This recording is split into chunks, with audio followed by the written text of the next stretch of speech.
నమస్తే నందేవి welcome to story board. దేశంలో మధ్య తరగతిపై మోయలేనంత పన్ను భారం పడుతోంది. మిడిల్ క్లాస్ ను ఆదాయ వనరుగా చూస్తున్న సర్కార్ ప్రత్యక్ష పరోక్ష పన్నులతో ఎడాపెడా బాధేస్తోంది.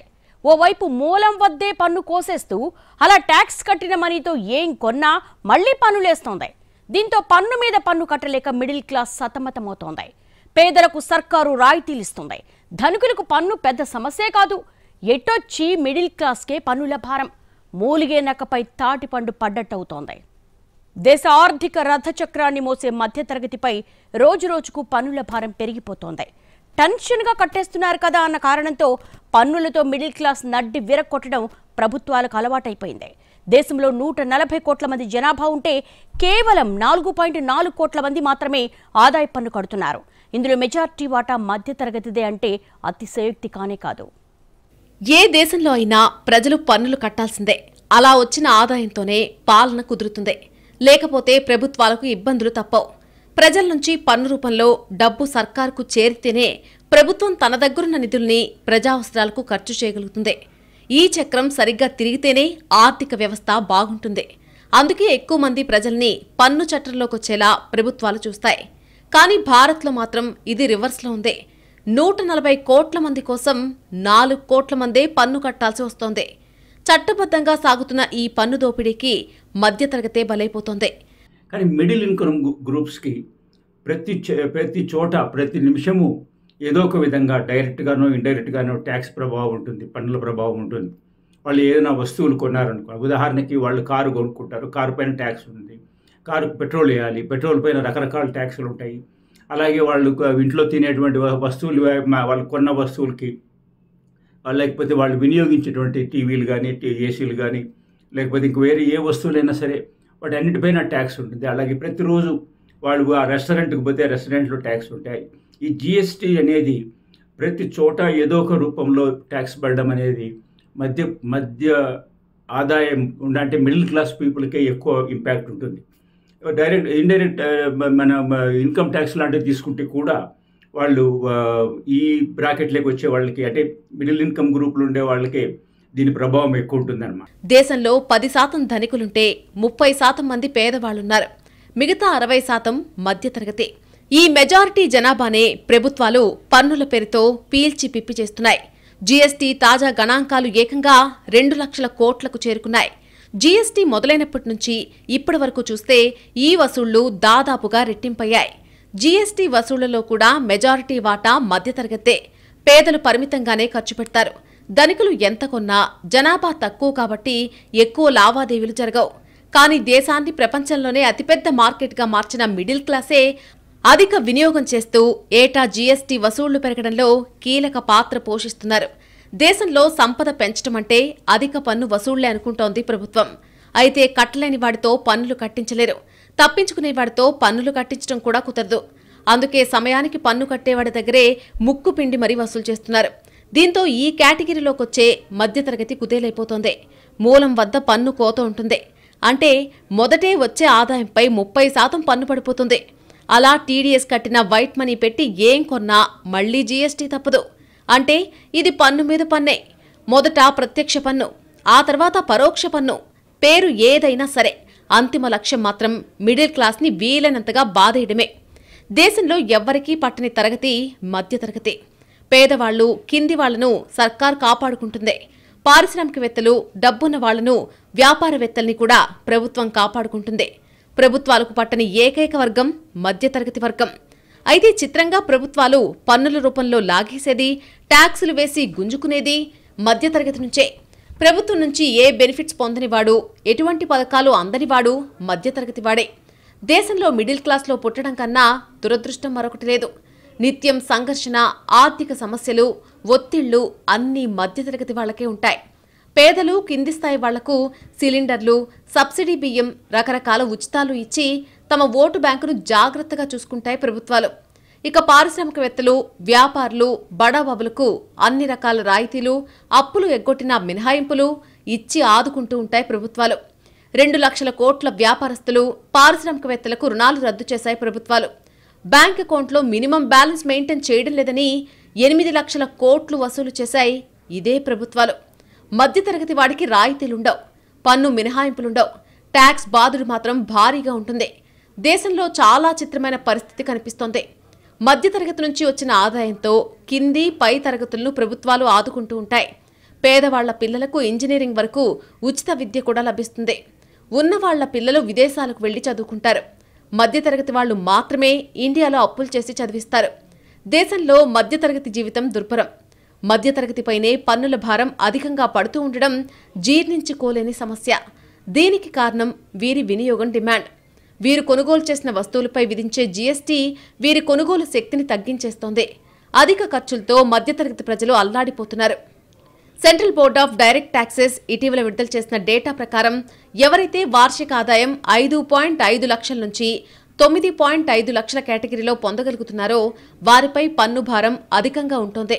ఆ కేటగిరీ దాటి ఆదాయం ఉన్నవారికి పన్ను భారం తక్కువగా ఉంటుంది. అప్రకటిత ఆదాయం ఉన్నవారికి ₹1 కోటి వరకు పన్ను చెల్లింపు వెసులుబాటు కల్పించడం, వారి నుంచే పన్ను చెల్లింపు తక్కువగా ఉండడం విమర్శలకు దారితీస్తోంది. దీనివల్ల తక్కువ స్థాయి ఆదాయ వర్గాల నుంచే 2015-2024 మధ్యకాలంలో పన్ను చెల్లింపుదారుల సంఖ్య రెట్టింపైంది. వివిధ రకాల పాప్కార్న్లపై వేర్వేరు జీఎస్టీ రేట్లను విధించడం హాస్యాస్పదం అనిపించడమే కాకుండా వినియోగదారుల్లో ఆగ్రహం కూడా వ్యక్తమైంది. అలాగే వాహనాల రీసేల్పై పన్నులు విధిస్తూ తీసుకున్న నిర్ణయాలపై దుమారం చెలరేగింది.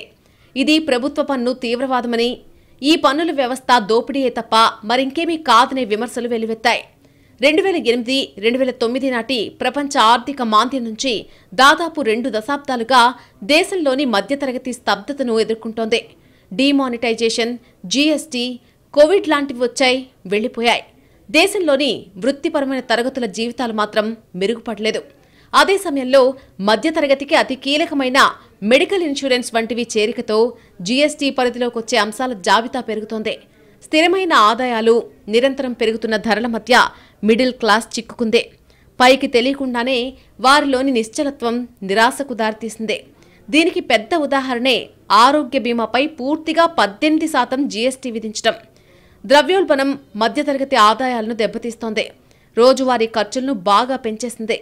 2024 అక్టోబర్లో రిటైల్ ద్రవ్యోల్బణం 14 నెలల గరిష్ట స్థాయి 6.2% చేరుకుంది. ప్రత్యక్ష పన్ను ఆదాయంలో గణనీయమైన భాగాన్ని అందించిన తర్వాత భారతీయ మధ్యతరగతి ఆరోగ్యకరమైన జీవన ప్రమాణాలను నిలుపుకోవడానికి కష్టపడుతోంది. అమెరికా జనాభాలో దాదాపు 43% మంది పన్నులు చెల్లిస్తున్నారు. అయితే భారత్లో మాత్రం జనాభాలో 2% మంది మాత్రమే ఆదాయ పన్ను పరిధిలోకి వస్తారు. పన్నుల ద్వారా గణనీయంగా దోహదపడుతున్నప్పటికీ ప్రభుత్వ మౌలిక సదుపాయాల్లో లోపాల కారణంగా మధ్యతరగతి వారు ప్రైవేట్ పాఠశాలలు మరియు హాస్పిటల్స్పై ఆధారపడడం కొనసాగిస్తున్నారు.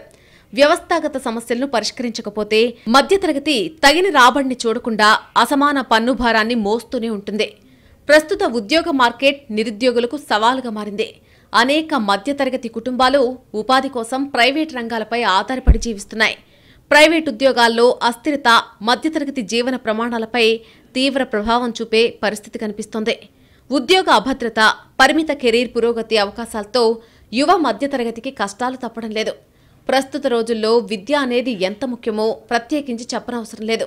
ముఖ్యంగా ఉన్నత విద్య చాలా ఖరీదైందిగా మారిపోయింది. స్కాలర్షిప్లు లేదా విద్యార్థి రుణాల రూపంలో కొంత ఉపశమనం ఇవ్వబడినప్పటికీ అధిక ట్యూషన్ ఫీజుల భారం కుటుంబాలను రుణం తీసుకునేలా చేస్తోంది. క్యాపిటల్ గెయిన్స్ ట్యాక్స్లో పెరుగుదల, దీర్ఘకాలిక సాధనాల్లో పొదుపు కోసం ప్రోత్సాహకాలు లేకపోవడం మధ్యతరగతి పెట్టుబడులపై భారీగా పన్ను పడుతోంది. దీంతో మిడిల్ క్లాస్ దీర్ఘకాలిక పొదుపులు, సంపద సృష్టి ప్రయోజనాలు అదే స్థాయిలో తగ్గిపోతున్నాయి. ఇది అంతిమంగా దేశ ఆర్థిక ఆరోగ్యానికి చేటు తెస్తోంది. పన్నుల భారం ఎక్కువగా మోస్తున్న మధ్యతరగతికి ప్రభుత్వాల చేయూత పరిమితంగానే ఉంటోంది. దీంతో అంతకంతకు మధ్యతరగతి కష్టాల ఊబిలో దిగబడిపోతోంది. ఎప్పటికప్పుడు ఆశల పల్లకీలో ఊరేగడం, చివరికి అధపాతాళానికి జారిపోవడం ఈ వర్గానికి గ్రహపాటుగా మారిపోతోంది. దేశంలో గత 10 ఏళ్లలో కార్పొరేట్ రంగ అప్పులు 14.46 లక్షల కోట్ల మేర మాఫీ చేశారు. పలు రకాల పన్ను, సుంకాల రాయితీలు అమలు చేశారు. అంకురాలతో సహా పలు ఉత్పాదక, సేవా పరిశ్రమలు, సంస్థలకు ప్రోత్సాహకాలు ప్రకటించారు. ప్రధానమంత్రి స్వయంగా ప్రకటించినట్టు దేశంలో 25 కోట్ల మందిని పేదరికం నుంచి కొత్తగా బయటకు తీసుకొచ్చారు. ఇంకోవైపు 80 కోట్ల మందికి ఉచిత బియ్యం అందిస్తున్నారు. కానీ మిడిల్ క్లాస్ ని అంతగా పట్టించుకోవడం లేదు. పెద్ద నోట్ల రద్దు, జీఎస్టీ, కోవిడ్ మహమ్మారి సృష్టించిన కల్లోలం వీటికి మధ్యతరగతే బాగా ప్రభావితమైంది. మానవాభివృద్ధి సూచి 193 దేశాల జాబితాలో భారత్ 134వ స్థానంలో ఉండడానికి మధ్యతరగతిని ప్రభుత్వాలు నిర్లక్ష్యం చేయడమే కారణం.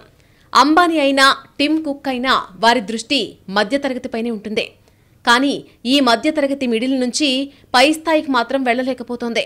ఇంతకు ముందు సైకిల్పై ప్రయాణించే మధ్యతరగతి ఇప్పుడు బైక్పై ప్రయాణించడం లేదని కాదు, కానీ ఇప్పటికీ కారు కొనడానికి 10 సార్లు ఆలోచించాలి.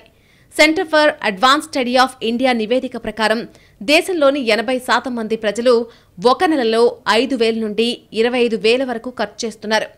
ప్యూ రీసెర్చ్ సెంటర్ అధ్యయనం ప్రకారం నెలకు 25,000 నుంచి 50,000 రూపాయలు సంపాదించే వ్యక్తులు నిజమైన మధ్యతరగతే. ఈ పరిమితిలో 3% మంది మాత్రమే ఉన్నారు. భారతదేశంలోని మొత్తం జనాభా ప్రకారం వీరు దాదాపు 4 కోట్లకు దగ్గరగా ఉన్నారు. దేశ జనాభాలో 95% మంది దిగువ మధ్యతరగతి వర్గానికి చెందినవారు. మరోవైపు ఉన్నత వర్గాల్లో కేవలం 2% మంది మాత్రమే పాలన సాగిస్తున్నారు. చాలా వరకు పన్నుల భారం మధ్యతరగతి ప్రజలపైనే ఉంది. మిగిలిన ధనవంతులు ఎంత సంపాదించినా కాగితంపై చూపకపోవడంతో మధ్యతరగతి ప్రజలు ఇబ్బంది పడుతున్నారు. దేశంలో నివసించే ప్రతి ముగ్గురిలో ఒకరు మధ్యతరగతి వర్గానికి చెందినవారే. వారి సంపాదన, ఖర్చులు, పొదుపు దేశ ఆర్థిక వ్యవస్థను శాసిస్తున్నాయి. మన మార్కెట్లు ప్రధానంగా ఆధారపడేది ఈ వర్గంపైనే. 5 లక్షల నుంచి 30 లక్షల లోపు వార్షిక ఆదాయం కలిగిన వీరంతా ప్రస్తుతం చెప్పుకోలేని కష్టాల్లో ఉన్నారు. ఆదాయ ఆర్జన, డబ్బు ఖర్చు చేయడం నుంచి పొదుపు చేయడం వరకు ఆర్థిక వ్యవస్థ చోదక అంశాల్లో మధ్యతరగతి ప్రజలే కీలక పాత్ర పోషిస్తున్నారు. కానీ వారి ప్రాధాన్యతను సర్కార్ పెద్దగా గుర్తించకపోవడమే ఇక్కడ విషాదం. దేశంలో పొదుపులోనూ మిడిల్ క్లాస్దే అగ్రభాగం. 52% ఈ వర్గం ప్రజలే పొదుపు చేస్తున్నారు.